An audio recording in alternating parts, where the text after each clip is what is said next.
नमस्कार, आप देख रहे हैं न्यूज 24। मैं हूं अजीत अंजुम। घर को आग लगी घर के चिराग से। नकारात्मक संदर्भों में यह कहावत बहुत प्रचलित है, लेकिन आज के सियासी संदर्भ में इस कहावत को थोड़ा बदलकर पेश करें तो यह कह सकते हैं पार्टी रोशन हुई घर के ही चिराग से। जी हां, 2009 के लोकसभा और 2010 के बिहार विधानसभा चुनाव में करारी शिकस्त के बाद रामविलास पासवान की पार्टी अचानक रोशन हुई है, तो उसकी वजह बने हैं चिराग पासवान। रामविलास पासवान के साहबजादे चिराग पासवान। कहा जा रहा है कि 12 साल तक मोदी की मुखालफत करने वाले पासवान यू टर्न लेकर अगर एनडीए के कुनबे में शामिल हुए हैं तो उसके पीछे चिराग पासवान है। बीजेपी भी बम है कि उसने लालू और कांग्रेस खेमे से पासवान को तोड़ लिया। दूसरी तरफ पासवान खेमे में भी उम्मीदों का चिराग रोशन हुआ है। फिल्मी दुनिया में हाथ आजमा चुके चिराग पासवान धूम धड़ाके के साथ राजनीति में लॉन्च हो गए हैं। हमारे साथ हैं खुद चिराग पासवान। उनसे पूछेंगे, समझेंगे क्या है उनका सियासी मकसद। पहला सवाल, चिराग, रामविलास पासवान लगातार मोदी के खिलाफ राजनीति करते रहे। पिछले 12 सालों से बहुत तल्ख टिप्पणियां की। मेरे पास पूरी लिस्ट है रामविलास पासवान के बयानों की, जब जब उन्होंने मोदी के लिए क्या कुछ कहा। यहां तक कि संसद में प्रदर्शन धरने पर भी बैठे जिसमें हत्यारे मोदी को गिरफ्तार करो के नारे लगे थे और रामविलास जी भी हाथ उठाकर गिरफ्तारी की मांग कर रहे थे। और 2013 में अगस्त में उन्होंने कहा था भारत जलाओ पार्टी के मुखिया है मोदी। और उसके बाद आज रामविलास पासवान आपकी पार्टी मोदी भक्त है। कहते हैं ये भूमिका जो बदली है, यू टर्न जो हुआ है, इसके लिए चिराग पासवान ने पूरी स्ट्रेटजी तैयार की। क्या भूमिका है चिराग आपकी? कैसे कन्विंस किया आपने रामविलास पासवान को और पूरी पार्टी को और मोदी भक्त बना दिया एलजेपी को? चिराग, देखिए, इसमें चिराग पासवान की कोई भूमिका नहीं है, बट हकीकत यह है कि पार्टी जिस दौर से गुजर रही थी उसमें पार्टी के अस्तित्व का भी सवाल था, हमारी कुछ मजबूरियां भी थी और पार्टी को मजबूती देने की भी जरूरत थी। कहा यह जा रहा है पूरी भूमिका आपकी है। आपकी शाहनवाज हुसैन से आपकी मुलाकात हुई, मुलाकातों से एक सिलसिला शुरू हुआ और ये बहुत तेजी से 2-3-4 दिन में डेवलपमेंट हुआ और रामविलास पासवान शायद तैयार नहीं थे, आपने उनको भी कन्विंस किया।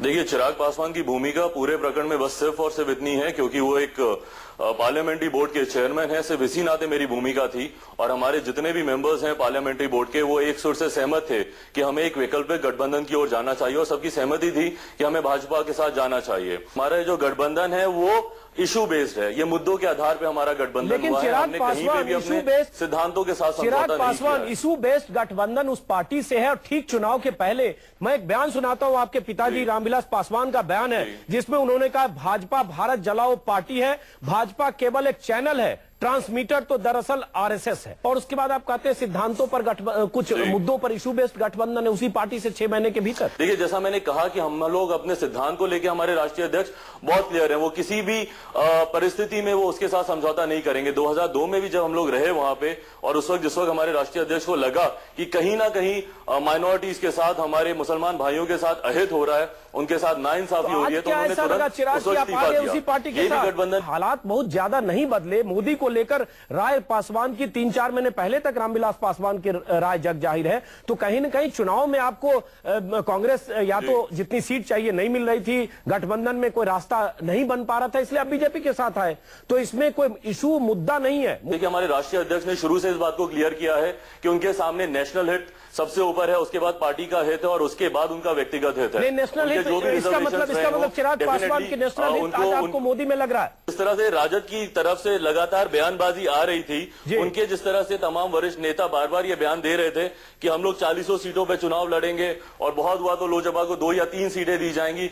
तो कहीं ना कहीं देखिए, गठबंधन धर्म अगर वो नहीं निभा रहे हैं तो फिर हमें भी एक विकल्प की तरफ जाना पड़ेगा। तो इसका मतलब चिराग ये हुआ कि आपका गठबंधन नहीं हो पाया चिराग, इसलिए आप विकल्पहीनता की स्थिति में मोदी के पास आए। फिर आप पार्टी हित, राष्ट्र हित की बात क्यों कर रहे हैं?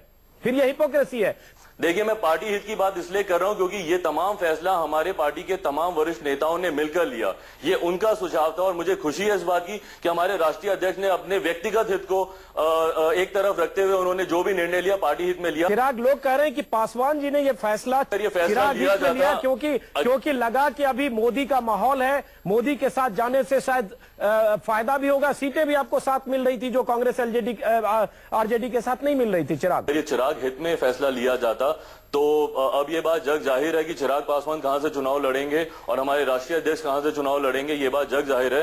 तो इस कॉम्बिनेशन को अगर आप देखें तो शायद पिछला जो हमारा अलायंस था उसमें चिराग का हित ज्यादा होता, ना कि इस गठबंधन में। बट हकीकत यही है कि जो भी फैसला आज तक राजनीतिक रूप से लोक जनशक्ति पार्टी ने लिया है वो सिर्फ और सिर्फ देश हित में और पार्टी के हित में लिया गया। लेकिन अचानक लोग जब आइडियोलॉजी से तौबा करके ऐसे यू टर्न लेते हैं 5-6 दिन पहले किसी और पार्टी से, और ये लालू यादव ने कहा अपने विचारों का होलिका दहन कर दिया। लालू, एक मिनट सुन लीजिए, हम लोग किसी भी स्तर पे अपनी आइडियोलॉजी के साथ, अपने सिद्धांतों के साथ हम लोग अपनी आइडियोलॉजी, हम लोग अपने सिद्धांत के साथ, मैं दोहराता हूं कि जिस वक्त हमारे राष्ट्रीय अध्यक्ष को लगा 2002 में जब वो एनडीए का हिस्सा थे, गोधरा के कांड हुए, उन्हें लगा कि मुसलमान भाइयों के साथ नाइंसाफी हो रही है, उन्होंने तुरंत इस्तीफा दिया। लेकिन लालू यादव ने कहा कि 2002 में इस्तीफा पासवान जी ने इसलिए दिया क्योंकि जो कम्युनिकेशन मिनिस्ट्री थी उन्हें नहीं मिल रही थी और इसलिए उन्होंने इस्तीफा दिया। आज ही लालू यादव का एक इंटरव्यू मैंने पढ़ा है, हमारे साथ आकर लालू यादव के साथ रहकर वो धर्मनिरपेक्षता की राजनीति कर रहे थे, अब उन्होंने विचारों की होली जला दी। अभी कुछ देर पहले लालू यादव जी क्या कह रहे हैं, नहीं कह रहे हैं, वो जब तक साथ में होते हैं तो तारीफ करते हैं, जब वो विपक्ष में जाते हैं तो वो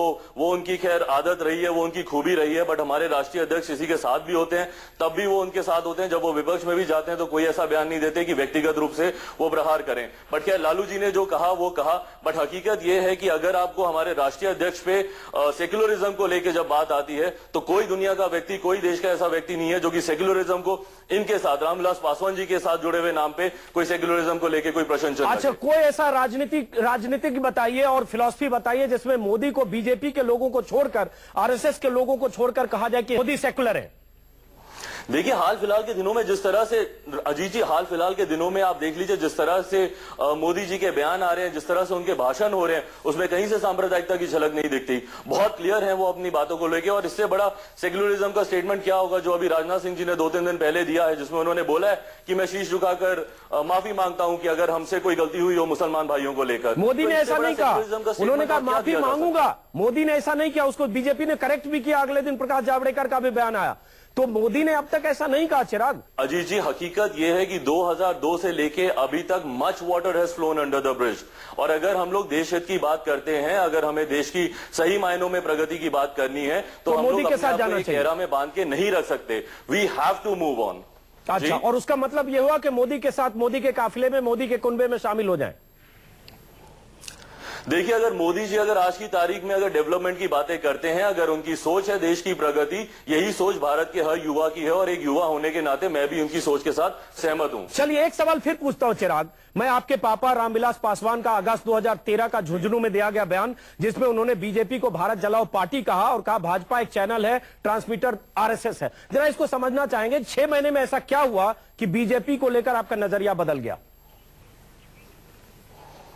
देखिए अजीत जी, परिस्थितियों के अनुसार आपके रिएक्शंस आते हैं। जिस परिस्थितियों के अनुसार यू टर्न ले लेते हैं उस वक्त उस हिसाब के आपके रिएक्शंस आए। बट जब परिस्थितियां बदलती हैं, मुद्दे बदलते हैं, राजनीति में कोई एक चीज स्थिर नहीं रहती, उसके हिसाब से आपकी सोच भी बदलती है और सोच के हिसाब से बदलना किसी भी देश की प्रगति के लिए बहुत जरूरी है। तो इसका मतलब चुनाव के बाद चिराग, अगर मोदी के गठबंधन को सफिशिएंट नंबर नहीं आए सरकार के लिए, तो परिस्थितियां अगर कहेगी तो आप बदल जाएंगे? अगर कोई तीसरा मोर्चा या कांग्रेस लेड मोर्चा या कांग्रेस सपोर्टेड मोर्चा, परिस्थितियों की पुकार होगी तो आप एक बार फिर पलटी मारेंगे?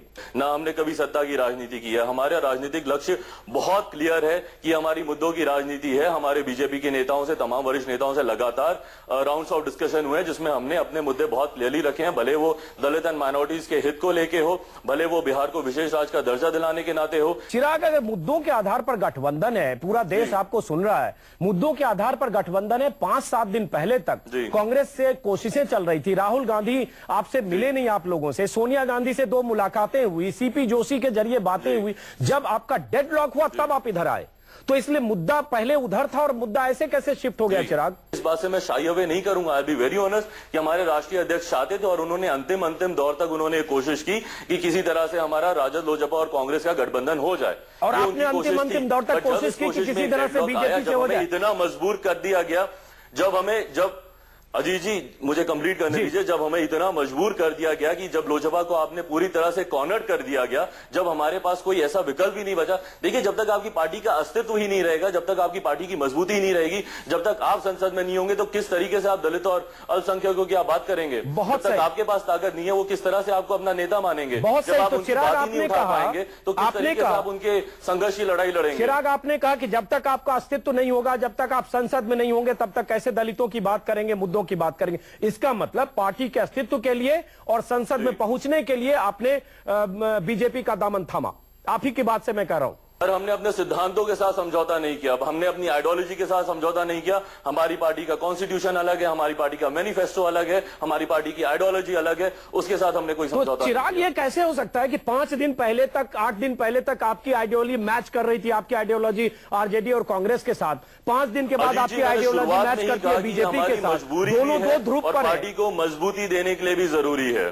क्या माना जाए कि एलजेपी के जो हाईकमान है, अब चिराग पासवान हो चुके हैं, रामविलास पासवान नेपथ्य में रहकर अपने बेटे को पार्टी हाईकमान के तौर पर चिराग आगे ला रहे हैं? पासवान नहीं है, एलजेपी के हाईकमान रामविलास पासवान भी नहीं है। एलजेपी के हाईकमान सिर्फ और सिर्फ हमारे पार्टी के सम्मानित वरिष्ठ नेता हैं। 2-3 चीज समझना चाहूंगा। देश में अब एक बार फिर, जैसा कि हर चुनाव के समय होता है, सांप्रदायिकता बनाम धर्मनिरपेक्षता की राजनीति होगी। आपके पापा 12 साल तक धर्मनिरपेक्षता की बात करते रहे, मोदी को सांप्रदायिक, बीजेपी को भारत जलाओ पार्टी कहकर चिन्हित करते देखिए, इस बात को अजीत जी, इस बात को मैं बहुत क्लियरली और बहुत स्पष्ट रूप में आपके सामने रख दूं, इस बात को मैं बहुत स्पष्ट रूप में आपके सामने रख दूं कि हमारे राष्ट्रीय अध्यक्ष को दुनिया के किसी भी व्यक्ति से सर्टिफिकेट लेने की जरूरत नहीं है कि वो कितने सेक्युलर हैं, और उन्होंने हर स्तर पर अपनी धर्मनिरपेक्षता को बहुत खुलकर सामने रखा है। और कौन लोग उन पे इल्जाम लगाएंगे कि वो सांप्रदायिक ताकतों के साथ हैं? क्या लालू जी ने 90s में उन्होंने अपनी पहली बार जब उन्होंने सरकार बनाई, उस वक्त पहली बार वो चीफ मिनिस्टर बीजेपी के समर्थन से नहीं बने? 17 साल तक नीतीश जी अपनी सरकार चलाते रहे, इस गठबंधन में रहे 17 साल तक बीजेपी के साथ। तो क्या अब ये सारे सेक्युलर हो गए हैं? अच्छा, चलिए, तो हर किसी ने समय पे बीजेपी का समर्थन लिया है। लेकिन लोग कह रहे हैं आप अवसरवादिता की मिसाल पेश की है चिराग, क्योंकि चुनाव के ठीक पहले जब सीटों पर पेच फंसा, उसी समय आइडियोलॉजी कैसे मैच हो गई? यही लोग कह रहे हैं। और एक सवाल और, क्या मोदी सेकुलर है? मैं आपसे सुनना चाहता हूं, मोदी को आप सेकुलर मानते हैं? सीटों पर कभी पेच फंसा ही नहीं, सीटों के ऊपर कभी चर्चा ही नहीं हुई इस गठबंधन में। चर्चा नहीं हुई अभी इस गठबंधन में? मतलब बीजेपी की तरफ से कभी कोई सीटों को लेकर बातें हुई, ना कांग्रेस की तरफ से सीटों को लेकर बातें। लेकिन आप तो चाह रहे थे गठबंधन पर जल्दी बात हो ना। रामविलास पासवान ने परसों खुद प्रेस कॉन्फ्रेंस करके कहा कि कांग्रेस की तरफ से दरवाजे नहीं खुले। बात नहीं, हम लोगों ने आखिर तक प्रयास किया, बट जब कांग्रेस की तरफ से कोई क्लैरिटी नहीं आई और राजद के लोग लगातार गलत बयानबाजी करते रहे, जिसके की बहुत गलत संदेश हमारे जिला स्तर तक, हमारे प्रखंड स्तर तक जाते रहे, हमारे कैडर्स में इस बात के रिएक्शन आने लगे। तो आप बताइए, आप पार्टी हित में आप ये डिसीजन लेंगे कि नहीं लेंगे? जब आपका कैडर्स रिएक्ट करके बोल रहा है कि नहीं सर, हम ह्यूमिलेट नहीं होंगे, हम ये इस तरह का हम ये सफोकेशन नहीं बर्दाश्त करेंगे। देखिए, सम्मान से बढ़कर तो कुछ नहीं है। जिस गठबंधन में आपको सम्मान ना मिले, जिस गठबंधन में आपको इस तरह से कॉर्नर कर दिया जाए कि आप मजबूर होके आपके, आज भी हमारे पिताजी, जो मैंने कहा, बात से ये साफ हो रही है चिराग कि आप मजबूर होकर बीजेपी के साथ आए, फिर आप जो मुद्दों की बात कर रहे हैं, देश की बात कर रहे हैं, देश हित में बात कर रहे हैं, वो बात बेमानी है। आप मजबूर होकर आए, जो आपने खुद कहा अभी। जब एनडीए का एक कॉमन मिनिमम प्रोग्राम बन के उसके ड्राफ्टिंग चल रही है, जब वो सामने आएगा तो उसमें आपको दिखेगा कि हमारे मुद्दे कितने स्ट्रांगली उसमें मेंशन किए गए हैं। तो ये जो गठबंधन है वो कॉमन मिनिमम प्रोग्राम के तहत आगे बढ़ेगा। चलिए, एक सवाल मैं फिर आपकी आइडियोलॉजी के साथ कोई भी समझौता नहीं किया गया। और जहां तक रही बात हमारे राष्ट्रीय अध्यक्ष की, मैं खुल के इस बात को दोबारा दोहराता हूं कि उनके रिजर्वेशंस रहे हैं इस अलायंस को लेकर, बट जब सारे तमाम नेताओं ने उनको मजबूर किया, जब उसमें मेरी आपने मजबूर किया, चिराग पासवान ने भी मजबूर किया, बात की, चिराग पासवान ने भी मजबूर किया। लोग कह रहे चिराग पासवान ने भी मजबूर किया। चिराग पासवान ने मजबूर नहीं किया। और बाप तो बेटे के सामने सरेंडर कर ही देता है, इसमें कोई ऐसी बात नहीं है। चिराग, पिता ने सरेंडर किया बेटे के सामने, वारिस हैं आप। अजीत जी, मुझे खुशी है कि हमारे तमाम नेताओं ने, जिसमें कि चिराग पासवान भी एक नाम है, उसने भी अपनी बातों को राष्ट्रीय अध्यक्ष के सामने रखा और राष्ट्रीय अध्यक्ष ने अपने व्यक्तिगत हित को एक तरफ रखते हुए पार्टी हित में जो पार्टी चाहती है वो डिसीजन लिया। अच्छा, एक चीज समझना चाहूंगा चिराग कि क्या डील हुई बीजेपी से? अगर मान लीजिए मोदी प्रधानमंत्री बनते हैं तो मंत्री कौन बनेगा, चिराग पासवान या रामविलास पासवान, अगर आप दोनों जीत कर आते हैं? तो जब होंगी, will cross the bridge when it comes. Ajit ji, okay, तो अब आप चूंकि आप मोदी के साथ चले गए तो मोदी सेकुलर हैं। हाल फिलहाल के दिनों में कोई भी मोदी जी की तरफ से ऐसा बयान नहीं आया है जिसमें सांप्रदायिकता की झलक दिखती हो। दूसरा सवाल, आरएसएस को सेकुलर मानते हैं? एनडीए का जो हमारा ये अलायंस है, ये एक कॉमन मिनिमम प्रोग्राम के आधार पर चलेगा।